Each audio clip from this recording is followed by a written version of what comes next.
We will learn about corresponding and alternate interior angles. And this idea will be used in a later video to prove that sum of angles of a triangle is 180 degrees.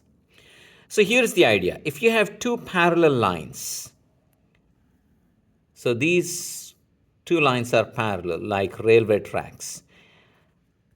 And when you see that symbol, that means they're parallel. If they are cut by a line like that, now this line is called transversal. You can see there are 8 angles that are formed. So uh, let's name them A, B, C, D, and then E, F, G, H. Now from these 8 angles, if you pick any two of them, there are a lot of combinations. You could pick either AB or AC or ED or GA. You can see there are tons of pairs that you can pick. If you pick any two of them, then either they are going to be equal or they will be supplementary. Now, here's the idea. This angle A and angle E, they are going to be equal because they are both acute angles. Now, these are called corresponding angles. So, angle A and angle E are called corresponding angles.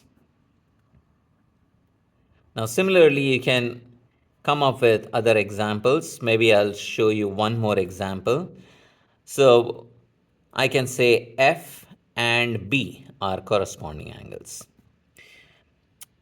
All right. Now, if you notice E and C, they are going to be equal.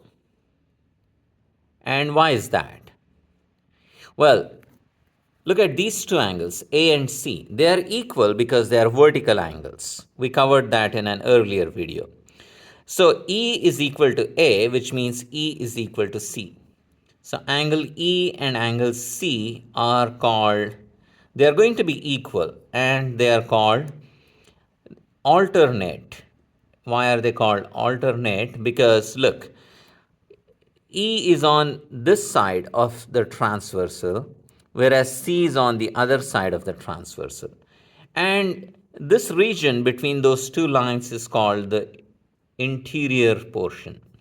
So these are called alternate interior angles. So E and C are alternate interior angles, and so are F and D. Now you can say that G and A are alternate exterior, and similarly H and B are alternate exterior. So the point is, alternate interior angles are always going to be equal, and corresponding angles are always going to be equal. And if you see two parallel lines cut by a transversal, if either the angles, if you pick any two angles, either they are going to be equal or they will be supplementary. Notice A and B form a linear pair, so they are going to be supplementary. Now, if you were to pick A and say H, they're not linear pair, but H is same as D, which means A and D are supplementary. So A and H will be supplementary. Now, we will use this idea, alternate interior angles, to prove that sum of angles in a triangle is 180 degrees.